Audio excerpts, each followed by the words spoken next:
reporting from Churchill Downs, and you can take my word, it is cold and windy here today. But we start off with some good news. It was announced today that ABC Sports has acquired the rights to the Chrysler Triple Crown Challenge, the Derby, the Preakness, and the Belmont for a time period extending well into the 1990s, and that certainly is good news for all of us. The Chrysler Triple Crown Challenge. Remember, if anybody wins all 3 Triple Crown races this year, that horse and owner will be guaranteed a total of $5 million. But even if there is no Triple Crown winner, there is a point system, and under the point system, somebody will get a bonus of $1 million. Here is how it works. If you win any of the Triple Crown races, you get 5 points. If you finish second, you get 3 points. If you finish third, you get 1. The points are added up at the end of the Triple Crown, and assuming that a horse with the highest points has run and finished in all 3 races, he'll get the $1 million bonus. But we're here, as we said, for today's Kentucky Derby. There's a bit of news. Notation, the winner of the Lexington Stakes, doesn't like an off-track. He has been scratched, and off-track is what we have today. The favorite, of course, is still Easy Goer. He's in his barn right now as we move down from the blimp on the barn area on the backstretch at Churchill Downs. A little bit warmer in that stall. That his own body heat will keep him warm. There is Easy Goer. Is he a Triple Crown winner? Well, his jockey has been doing fairly well today. Pat Day has won the last 5 races in a row. One of them, as you can see, in the colors of Ogden Phipps, whose horse he will be riding in the Derby. He's won the last 5 in a row. Is that a record? No. One jockey in 1984 rode 7 winners out of 8 mounts here at Churchill Downs. His name, by the way, was Pat Day. Let's go now to my ABC colleague who joins us for the Kentucky Derby today, high up on the top of the grandstand, Al Michaels. Al? Thank you, Jim. I almost feel as if we're back at the Winter Olympics with the temperature in the high 40s and the track condition muddy today. However, one of the reasons I think the betting is a little skewed in as much as a lot of people felt Easy Goer would be odds on is the fact that one of 2 races Easy Goer has lost was in the mud on this track. On a day Pat Day described the track as being like peanut butter, but it's a lot better today as Pat attempts not only to win 6 in a row, but to win the entire Pick 6. A lot of people talking about Easy Goer as the super horse. What about a Triple Crown? No one has done it since affirmed in 1978, and as many of you know, no favorite, strangely enough, has won the Kentucky Derby since 1979 when Spectacular Bid, who went off at 3-5, did it.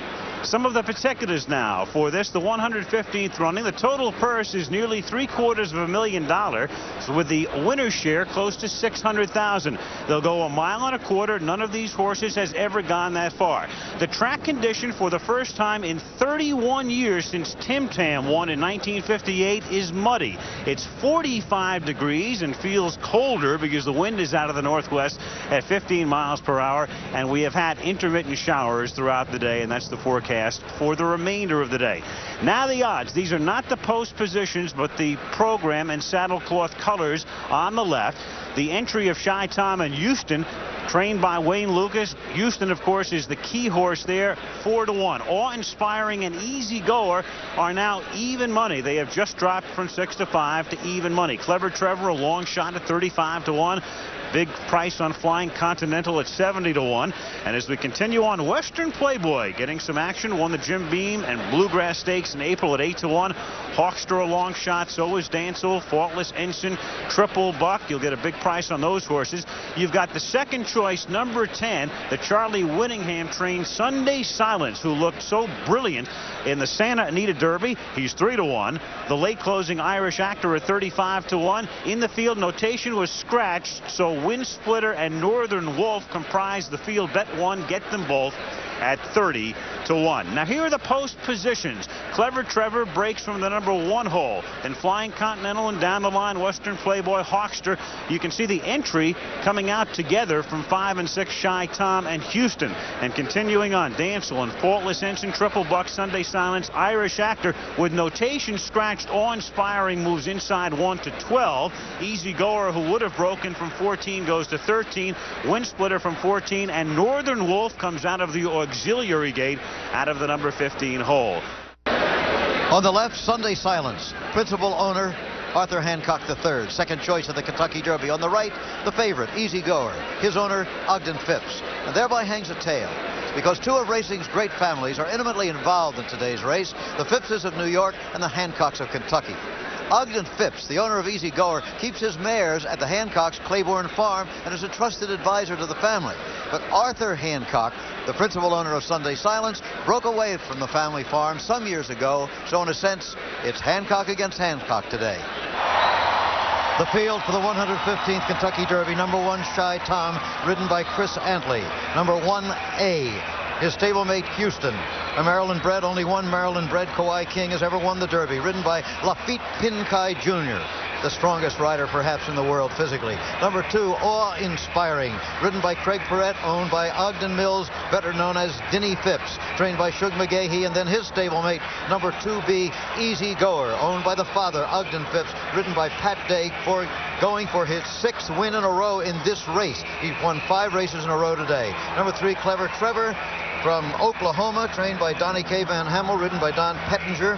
Number 4 is Flying Continental. We mentioned before, Corey Black in his first Kentucky Derby. Only one jockey in the race today has won it, and that is Lafitte Pinkai Jr. Remember, he won on Swale. Number 5, as we move back, the horse coming off a bit of an injury, Western Playboy, owned by Nancy Veneer, trained by her husband, ridden by Randy Romero. We'll move along to number 6. Here he is, Hawkster from the West Coast. Mr. and Mrs. J.S. Meredith Hawkster, trained by Ron McAnally. He trained John Henry, ridden by Marco Castaneda. Number 7 is the Arkansas Derby winner, Danzel, owned by John Franks, trained by Frank Brothers, leading trainer at both Arkansas and Louisiana, ridden by Larry Snyder. Number 8 is the winner of the Garden State Stakes, Faultless Ensign.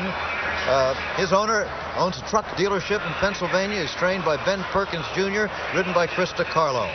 A look at number 9, Triple Buck, owned by Gary Morano, who's an associate of the trainer, Butch Lenzini. Butch Lenzini trained Aloma's Ruler when he won the Preakness a few years ago. The jockey's important, Jose Santos, the Eclipse Award winner last year. Number 10, second favorite in this race. This is Sunday Silence. Arthur Hancock, Charlie Whittingham, Ernest Gaylord on him, Patrick Valenzuela on his back. Number 11, Irish Actor from Tiffany Farms, trained by Leroy Jolly. He's been in the winner's circle here. Remember the filly, Genuine Risk? Don Howard is the rider. Number 12, Notation's been scratched. Number 13 is Wind Splitter from Maryland. He's had a lot of second places. Finished second in an allowance race only 10 days ago, but was placed first on a disqualification. Number 14, Northern Wolf, Deep River Stable, trained by Hank Allen and ridden by Jojo Ladner. No. Leave it alone. Leave it alone. Irish Actor, trained by Leroy Jolly, who won the Kentucky Derby in 75 with Foolish Pleasure and in 80 with Genuine Risk. Post positions drawn by Lott. Come on, bring him up closer, boys. Let's go. Come on. Now, Awe-Inspiring and Easy Goer will be the last 2 horses in the main gate. All right, turn that 14 Then horse the roan on colt down. Northern Wolf. Come on with him. Easy Goer is in. 4 to 5.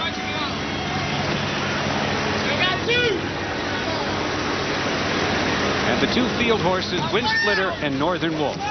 This is what thoroughbred racing is all about as we get set for the start of the Derby. They're all in line, and they're off. And Sunday Silence at the start comes right in and bumps Triple Buck. Houston takes the early lead on the outside. Danzel, Clever Trevor along the inside is third. And here comes Northern Wolf, and again a few bumps. And Easy Goer is 5th at this point on the outside in great position, passing the stands for the first time. Houston with Pinkai on the outside in front of neck. On the inside, it's Clever Trevor second by 2.5. Then a field horse, Northern Wolf, the roan, in third. Sunday Silence comes out a bit from the rail in 4th.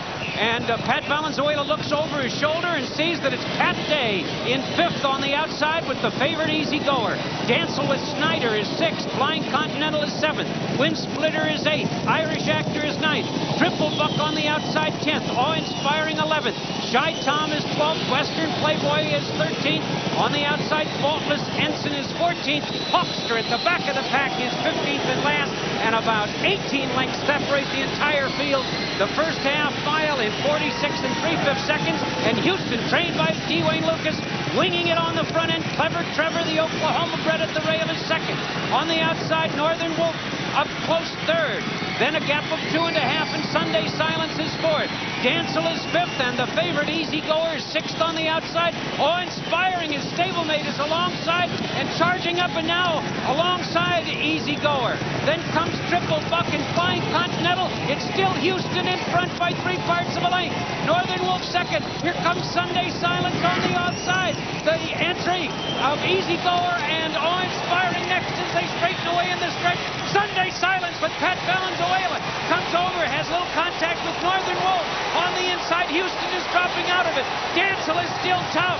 On the inside, then comes Easy Goer and Awe-Inspiring, but with a 16th of a mile to go.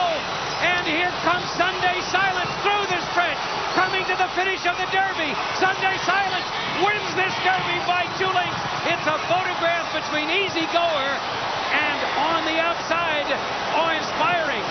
So it's Sunday Silence, Easy Goer, and Awe-Inspiring. 1, 2, 3. Sunday Silence trained by Charlie Whittingham. He said he would win the Derby, and it was big words from Charlie when he says he likes a horse. They've won it. Pat Valenzuela, Sunday Silence, unofficial, the winner of the Kentucky Derby. And Arthur Hancock III has won his second Kentucky Derby. He won it with Gato del Sol. And he's done it again with a horse that was near death on 2 occasions. Pat, can you hear me? This is Jim McKay. Can you hear me? Yeah, I can hear you. Congratulations. Thank you. Any problems in the race? Excuse me? Any problems in the race? He was shying away from the crowd a little bit in the stretch. He was all over the place there coming down the stretch, wasn't he? He was shying away from the noise from the crowd. The noise of the crowd. Thanks very much, Pat. Congratulations to you. Pat Valenzuela, all the way back. A year ago, he was off the racetrack. And there is Easy Goer, the beaten favorite. He will not win the Triple Crown. They said the best in Secretariat. There's Charlie Whittingham. The wisdom of years and years on the racetrack under that hat. Charlie said when they ran the Kentucky Derby, we'd find out where Molly hid the peaches with Easy Goer. Sunday Silence went and found the peaches and came back with roses. Well, on that piece earlier, you know, he said to you have a lot of fun when you're young. You have more fun because there's more to have fun with. I'll tell you, I doubt he's ever had any more fun than this. And there's Easy Goer again. We have to wonder if the racetrack took its toll on Easy Goer. We didn't think it would, but it looks as though he may not have had the best hold of it. He had some problems through the stretch. He had some problems in the beginning. He was bumped and bothered a bit in the run to the first turn. But Let's no have denying Sunday Silence. Let's have a look at the start now. Let's go back. First, Houston. Houston, number 1A. Houston, of course, we expected to go for the lead. And Second here from he the left. goes. Yeah. Lafitte Pencaille in the orange hat there. Houston in the white bridle, and he rides him out quickly to the lead. Along the rail there, you see Clever Trevor, hard-knocking little horse. He shows speed, and he's going to go up and try to stalk Houston. And there they go, headed for the first turn. Houston, as expected, on the lead. Now let's look at Easy Goer's start, number 2B. And Sunday Silence in the middle there in the yellow. Oh, yeah, he definitely had a good bump there. Easy Goer gets a clean start. Sunday Silence, he really had kind of a rough trip himself for a horse who came away a winner. Now watch on the outside now. Watch on the outside. Northern Wolf, as he cuts across, he pinches off Easy Goer. Pretty good right here. Oh, this is, look. Sunday Silence got a little of the horse to that too there. Real rodeo. It always is when you have this many horses, Jim, and when there's some speed horses on the outside trying to get to that first turn.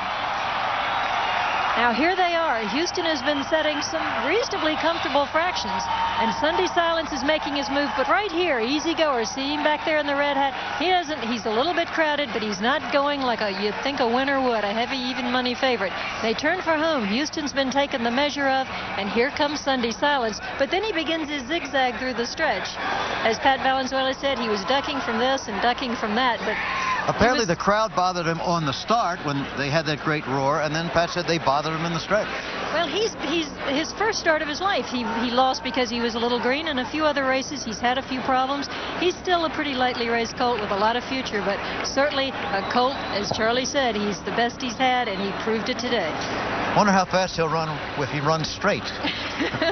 He ran a mile and 3/8 today, I think. Incidentally, the The uncle of Pat Valenzuela, Ismael, known as Milo Valenzuela, won the Kentucky Derby, and now the family has another one. Great family of riders there. Not a big colt here, this one. Big-hearted, though. Isolated the ride of Easy Goer, who, along with his entry mate, Awe-Inspiring, finished second and third, and thus an oddity in terms of the payoffs here. You have Sunday Silence, who went off at 3-1, paying $8.20, $3 and $3.60, and the show pool is skewed because you've got the entry finishing second and third. Thus, they pay $2.60 to place and $3.40 to show, and the exacta, Sunday Silence to the entry, pays $15.20. Once again, we're going to take a look at Easy Goer, Dave, coming out of the gate, and then we'll, in a moment, take a look at Sunday Silence. He had no trouble coming out of the gate, and to the right of your screen is Awe-Inspiring, and then that's Irish Actor. Wind Splitter on the far left of your screen, and really there was no trouble at all getting out of the gate. This horse does not have a history of getting to the front early, so no one expected him. On the other side of the coin, we're going to take a look at Sunday Silence as he comes out of the gate at post position number 10 in just a moment. Now there's Northern Wolf, who sort of causes a traffic jam behind. You can see in the yellow cap, that's Sunday Silence, the eventual winner. And Dancel, Larry Snyder looks over his right shoulder and says, "Hey, Jojo Ladner, what you doing?" Now that, the horse with the white dot right in the center of his head, that is Easy Goer. Irish Actor to the inside. All right, now let's take a look at Sunday Silence. You know, the oddity here is that a lot of people feel Pat Valenzuela is as good a gate rider as any jockey in the country today, maybe ever, and it's a start he'll always remember. Triple, and I'm sure the rider on Triple Buck will remember, and also Chris DiCarlo, who was aboard the Gray Horse, who got bumped. Here comes Northern Wolf again up on the outside, and that exchange between Larry Snyder and Jojo Ladner, but Houston is free and clear by this time. So it was bumper cars as they came past the grandstand the first time and into the first turn. But give Pat Valenzuela credit, because he was able to get position here on the first turn, which is in a 16-horse field so important, and get around. He's looking over his right shoulder there. He saved ground and was able to negotiate that first turn very well. I would have to think at this point, too, Whittingham had to be very, very happy with the position of Sunday Silence. Free of traffic, sitting fourth. And as you see, then, it's Easy Goer in second and Dancel toward the inside, hanging tough in here, third on your screen. But Sunday Silence, who is in front now, in the middle of the pack as they move on to the backstretch. Fourth, actually. On the inside, Dancel is showing a lot of courage. And Pat Day, and you're going to see Pat Day go to the whip on the far turn. That has never, ever happened before. He's never asked his horse to run, much less with a whip, before the stretch. And he will go to asking this horse to run on the far turn. And meanwhile, you could see Valenzuela letting it out a notch here as he begins to move to the outside. And the second cherry cap in your picture is Awe-Inspiring, that professional racehorse who won the Flamingo. But here's Houston with Pincott trying to nurse home the horse on front end. And Wayne Lucas pretty much saying so all week before the race. His only chance was to go wire to wire. He went wire to about the quarter pole, and that was all for Houston. Here comes Sunday Silence. And big race for Northern Wolf as Pat Valenzuela looked over his left shoulder and saw that Sunday Silence was coming in. Then he looks over his right shoulder and sees that the entry is coming on. And down the stretch, Sunday Silence. I remember hearing Charlie Whittingham saying back in January, "I have a very, very good horse." And when Whittingham says that, it's equivalent to most other trainers saying, "I have a fabulous horse," because he is the master of understatement. But the big picture on this race is fast early pace, and in the final quarter mile, nobody was going. The final quarter in 27-1.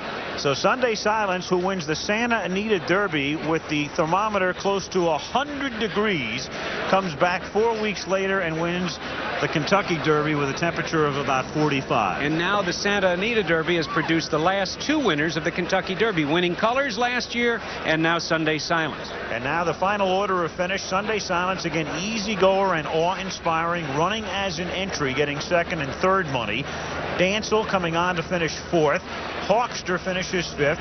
Northern Wolf right there with Houston in the early going up until they came into the stretch was sixth. Irish Actor never fired, finished seventh. 7th. Houston fading to 8th. Triple Buck, who caused the 7 to 8 minute delay in the start of the race, was 9th. Shy Tom, Houston's entry mate, was 10th. Wind Splitter wound up finishing 11th. In the field, Flying Continental was never a factor. Clever Trevor, who broke from the inside, not a factor, finishing 13th.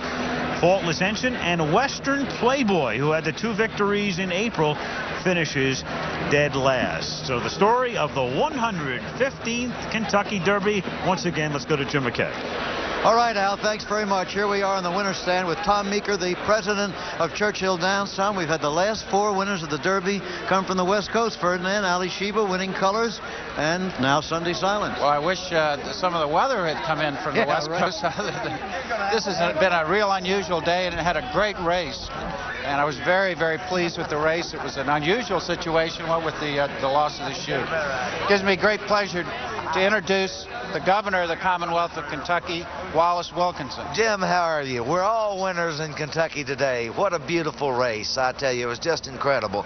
It's my pleasure today to congratulate Arthur Hancock, Charlie Whittingham, and of course Pat Velasquez. And it's just a great honor today to give this trophy to a great horse, Sunday Silence. What a terrific race. What a thrill. Okay, I'm sure George Velasquez would like to have that too, but it's Pat Valenzuela we got here today. Okay, now the hardware. Excuse me, that's right, Jim. Thank the you hardware so for much. Arthur Hancock and Charlie and Dr. Gaylord. Yeah. So, and how do we get right around there? All right. Isn't that a terrific throw? Arthur, it's the second one for you. There's a lot of background to this. Can you say what's in your mind? I'd just like to thank the good Lord and Charlie and Churchill and all the men at the Stone Farm for raising this horse in the good Kentucky bluegrass. And it's one of the greatest days of my life. Charlie, you've broken your own record as oldest trainer to win the Derby at age 76. Thinking back to those days when you and Horatio Luro, who was honored here this week, were scratching it out on the West Coast and hopping freighters to go to South America to buy them. You've come a long way, haven't you? Oh, yeah. It's been fun all the way, too. I hope we can keep it up another 10 years. Now we're on to Pimlico, I take it, and to the Belmont.